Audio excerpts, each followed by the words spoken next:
Hello viewers, I am Digambar Singh and I welcome you to my YouTube channel. Today I am going to teach you one more tense and that is entitled as past perfect tense. इससे पहले हम present के सी form past indefinite past continuous tense पढ़ चुके हैं। आज हम पास्ट परफेक्ट टेंस की बात करते हैं। तो सबसे पहले हम कैसे पहचानेंगे कि ये टेंस पास्ट परफेक्ट टेंस है। ये टेंस जो है, ये वाक्य जो है वो पास्ट परफेक्ट टेंस का वाक्य है। तो उसको पहचानने के लिए हमारे पास दो तीन बातें हमारे दिमाग में होनी चाहिए। पहला क्या है कि इसमें हेल्पिंग वर्ब के रूप में हैड का यूज किया जाता है और V3 यानी पास्ट पार्टिसिपल का यूज यहाँ पे देखने को मिलेगा। इसके अलावा टाइम शोइंग जो कुछ वर्ड्स हैं, जैसे बिफोर हो गया, आफ्टर हो गया, व्हेन हो गया, अर्लियर हो गया, ऑलरेडी हो गया, ये कुछ शब्द हैं जो इस टेंस के वाक्यों में टाइम को शो कर रहे होंगे।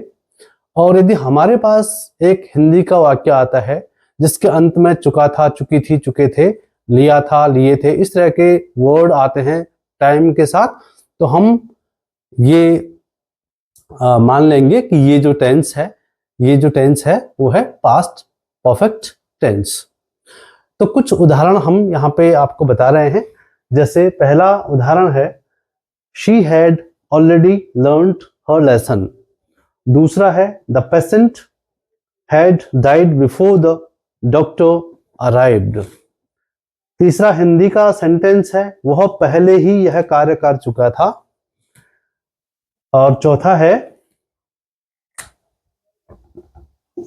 है जब मैं उससे मिलने गया वह पहले ही वहां से जा चुका था। तो इन दोनों में देख रहे होंगे आप, पहले सेंटेंस में आपने ऑलरेडी और हैड देखा। टाइम शोइंग वर्ड ऑलरेडी है, हैड इसमें हेल्पिंग वर्ब है। लर्न की थर्ड फॉर्म लर्न्ड है, लर्न, लर्न्ड, लर्न्ड, तो ये थर्ड फॉर्म है। और हमने यहाँ पे लिखाया भी है आपको कि V3 का यूज यहाँ पे किया जाएगा। दूसरे सेंटेंस में देखिएगा हैड आया है, हेल्पिंग वर्ब, डाइड, डाई की थर्ड फॉर्म है, बिफोर टाइम शोइंग वर्ड है। और हिंदी के वाक्यों में चुका था तीसरे वाक्य में और चुका था फिर चौथे वाक्य में यूज हुआ है। तो बस इससे पहले मैंने आपको पास्ट परफेक्ट टेंस की पहचान बताई। आपको पता है कि परफेक्ट जहां भी होगा वहां पे काम का पूरा होना पाया जाएगा। जो भी टेंस होगा, चाहे वो पास्ट परफेक्ट टेंस हो, चाहे प्रेजेंट परफेक्ट टेंस हो, या चाहे फ्यूचर परफेक्ट टेंस हो। इससे पहले हम प्रेजेंट परफेक्ट टेंस पढ़ चुके हैं, तो वहां पे हेल्पिंग वर्ब के रूप में हैज और हैव आया था और हैज और हैव का पास्ट होता है हैड। तो यहाँ पे कोई दिक्कत नहीं है, सभी सब्जेक्ट्स के साथ हम हैड का ही यूज करेंगे क्योंकि हैज और हैव का पास्ट हैड है। अब यहाँ पे दो तरह के वाक्य आपको देखने को मिलेंगे, अर्थात दो तरह के स्ट्रक्चर आप यहाँ पे देख रहे होंगे। किसमें? पास्ट परफेक्ट टेंस में। पहला जो स्ट्रक्चर है वो सिंपल सेंटेंस का स्ट्रक्चर है और दूसरा जो स्ट्रक्चर होगा वो कॉम्प्लेक्स सेंटेंस का स्ट्रक्चर होगा। तो पहले हम सिंपल स्ट्रक्चर की बात करते हैं। जो मैंने यहाँ पे लिखा हुआ है उसकी जो क्रियाविधि या उसका जो फॉर्मूला होगा या उसका जो स्ट्रक्चर होगा वो होगा subject plus head plus V3 plus object. तो पहले हम सिंपल स्ट्रक्चर की ही बात करते हैं। मैंने दो हिंदी वाक्य लिखे हैं, उनको हम ट्रांसलेट करते हैं इस स्ट्रक्चर की मदद से। देखिए, वह पहले ही खाना खा चुकी थी, वह पहले ही खाना खा चुकी थी। अब दूसरा है रमेश बहुत पहले मुंबई जा चुका था। तो इसमें एक सब्जेक्ट है और एक ही फाइनाइट वर्ब है। अब देखिए इसमें वह और चुकी थी है, तो वह ये आपका फेमिनिन हो जाएगा, तो शी, सब्जेक्ट की जगह शी। अब हैड तो सबके साथ लगना ही है, तो शी हैड। और यहां पे आया है टाइम शोइंग वर्ड है पहले ही, तो she had already, she had already खाना खा चुकी थी, तो खाना खाना यानी ईट, ईट की third form eaten, eaten. She had already eaten food, food यहाँ पे ऑब्जेक्ट है, तो इस तरह से हम इसका ट्रांसलेट करेंगे, she had already eaten food. अब नए जो मॉडर्न जो स्ट्रक्चर है वो यहाँ पे ईट के लिए टेक, और टेक के बाद अब हैव का प्रयोग किया जा रहा है। देखो जैसे यहाँ पे इसको हम क्या कर सकते हैं, she had already taken food, ये भी सही है, और she had already had food, तो हैज और हैव का थर्ड फॉर्म, यहाँ पे हैड क्या हो जाएगी, फिर ईटन की जगह यूज होगी, तो ईटन की जगह हैड यूज होने पे यह मेन वर्ब होगी, न कि हेल्पिंग वर्ब होगी। तो मॉडर्न इंग्लिश जो है वो उसके हिसाब से क्या हो जाएगा, she had already had food. तो शायद आप समझ गए होंगे। जैसे मैं एक वाक्य यहाँ पे कह रहा हूं कि वह चाय पी चुकी थी, तो शी हैड ड्रंक टी। उससे जरा मॉडर्न में जाएं तो शी हैड टेकन टी, और जो अल्ट्रा मॉडर्न है आजकल जो इंग्लिश यूज की जा रही है उसमें क्या है, she had had T, she had had T. Had तो यहाँ पे पहला हैड जो है वो हेल्पिंग वर्ब है, और दूसरा हैड जो है वो मेन वर्ब है, वो टेकन की जगह और ईटन की जगह, ड्रंक की जगह, ड्रिंक की जगह आई है।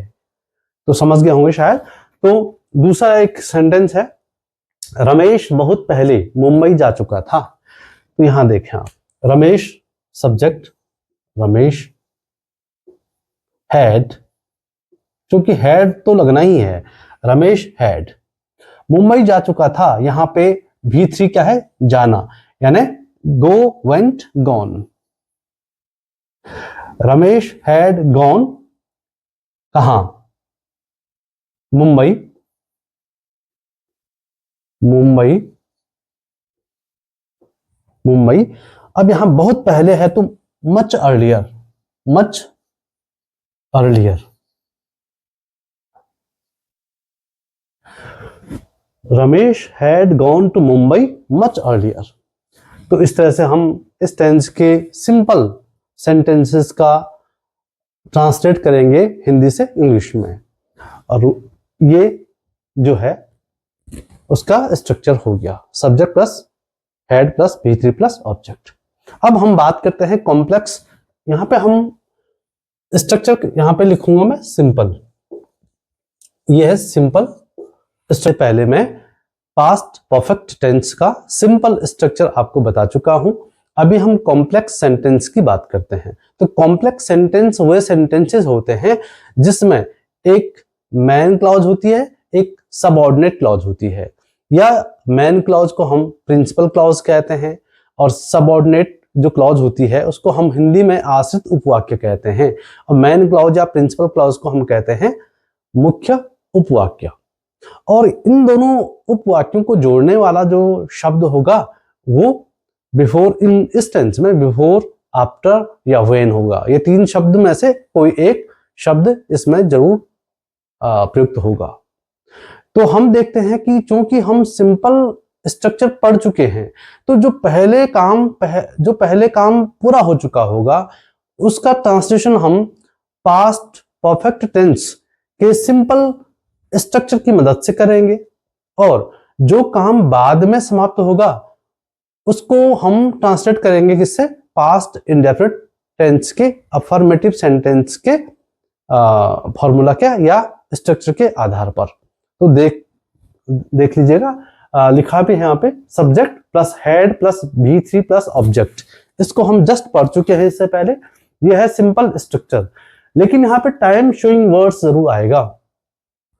टाइम शोइंग वर्ड्स में से कौन कौन आ सकते हैं, बिफोर, आफ्टर, जब यानी व्हेन। ये जो शब्द होंगे ये टाइम शोइंग वर्ड्स होंगे, ये कनेक्टर भी होंगे इसमें। अब दूसरा देखो आप, यहां सब्जेक्ट वहां भी सब्जेक्ट है, इसका अर्थ है कि यहां पे दो क्लॉजेज हैं, subject plus V2 plus object. V2 कहां यूज की जाती है, पास्ट इंडेफिनिट टेंस के अफर्मेटिव सेंटेंस का ये स्ट्रक्चर है। तो देखिएगा पहला सेंटेंस लिखा है हमें, कि बच्चों के विद्यालय पहुंचने से पहले चपरासी घंटी बजा चुका था। तो यहां देखिए दो काम हो रहे हैं भाई। यहाँ पे एक तो सब्जेक्ट है बच्चों और दूसरा है चपरासी। तो बच्चों के द्वारा काम किया जा रहा है विद्यालय पहुंचने का, और चपरासी द्वारा किया जाने वाला काम है घंटी बजाना। अब इसको इन दोनों उपवाक्यों को जोड़ने का काम कर रहा है एक शब्द यहाँ पे पहले और यहाँ दूसरे में बाद, और तीसरा जो शब्द है वो जब है। तीनों सेंटेंस में टाइम शोइंग वर्ड ये तीन है, पहले, बाद और जब। अब हमें देखना है कि जो प्रीवियस एक्शन है पहले कौन सा काम हुआ। ध्यान से देखें, बच्चों के विद्यालय पहुंचने से पहले चपरासी घंटी बजा चुका था। तो पहला जो काम था ना, यानी प्रीवियस एक्शन जो था वो है चपरासी का घंटी बजाना। तो पहले इसी का हम क्या करेंगे, subject plus head plus V3 plus object के हिसाब से इसका ट्रांसलेशन करेंगे, अर्थात पास्ट परफेक्ट टेंस के सिंपल स्ट्रक्चर की मदद से इसका ट्रांसलेशन करेंगे। तो क्या आ जाएगा, द पियोन। दो पियोन, चपरासी को हम पियोन कहते हैं, द पियोन। अब देखो आप, हेड तो आना ही है भाई, हेड, रिंग रिंग रंग, तो रंग है इसकी third form. The peon had rung, क्या बजाया उसने, घंटी, द बेल। इतना हमने लिखा। तो ये प्रीवियस एक्शन है, इसका हमने subject plus head plus V3 plus object के हिसाब से ट्रांसलेट कर दिया है। अब देखो पहले की इंग्लिश क्या होती है, बिफोर। अब बच्चों के विद्यालय पहुंचने से पहले। अब दूसरा काम है, जो सब्सिक्वेंट एक्शन है वो है बच्चों के विद्यालय पहुंचने से। अब देखो यहां पे क्या आएगा, बिफोर दो स्टूडेंट्स, पहुंचने से पहले, reached, second form V2, reached कहां, स्कूल, रीच द स्कूल। अब इसको पूरा पढ़िए, the peon had rung the bell before the students reached the school. तो हम पहला वाला तो हम कर चुके हैं, दूसरा वाला, डॉक्टर के पहुंचने के बाद रोगी मर चुका था। अब ये जरा पहले पहुंचा डॉक्टर, तो क्या आएगा, रोगी मर चुका था, इसका पहले बनाएंगे हम, द पेशेंट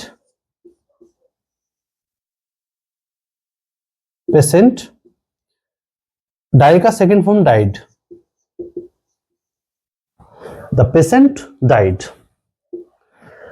अब यहां पे देखो बाद है, तो बाद after, the patient died after, doctor after the doctor, after the doctor had arrived या रीच्ड, जो आप कहें दोनों सही है। The patient died after the doctor had arrived. Last वाला जो है, जब मैं घर पहुंचा वह जाग चुका था। अब यहां देखो दो काम है, मैं घर पहुंचा वह जाग चुका था। तो यहां पे पहला काम है वह जाग चुका था, तो उसको पहले ही आप क्या करोगे, सब्जेक्ट प्लस हैड की मदद से करेंगे। वह जाग चुका था, ही हैड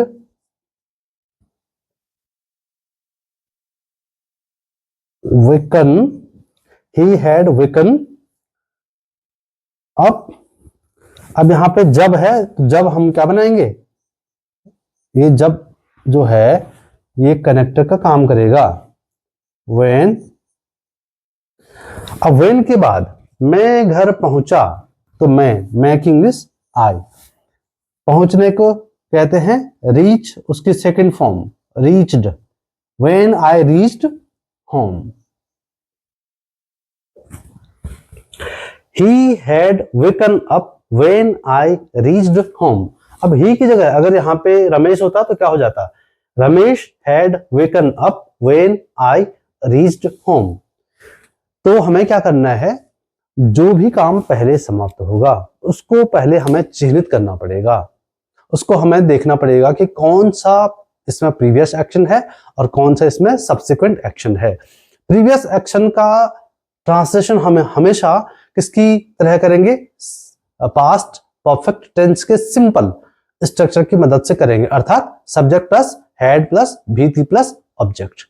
और जो सब्सिक्वेंट एक्शन है यानी जो बाद में काम होता है उसका ट्रांसलेशन करेंगे हम पास्ट इंडेफिनिट टेंस के अफर्मेटिव सेंटेंस के फॉर्मूला या स्ट्रक्चर के हिसाब से या अनुसार। और उसका स्ट्रक्चर क्या है, subject plus V plus object, ये इसका फॉर्मूला है। तो एक और बात यह है कि इसको हम दो तरह से कर सकते हैं। जब मैं घर पहुंचा वह जाग चुका था, हम when को शुरू में भी ला सकते हैं, when I reached home और coma he had waken up, इसको हम शुरुआत में भी ला सकते हैं। दूसरी तरह से कर सकते हैं when I reached home, I reached home, comma he had waken up, he had waken up, he had waken up, इस तरह से भी कर सकते हैं, दोनों सही हैं। हमने when को यहाँ यानी कनेक्टर्स को हम पहले ले आए हैं यहाँ पे, और यहाँ पे हमने कनेक्टर को बीच में रखा हुआ, दो क्लॉजेस के बीच में रखा हुआ है।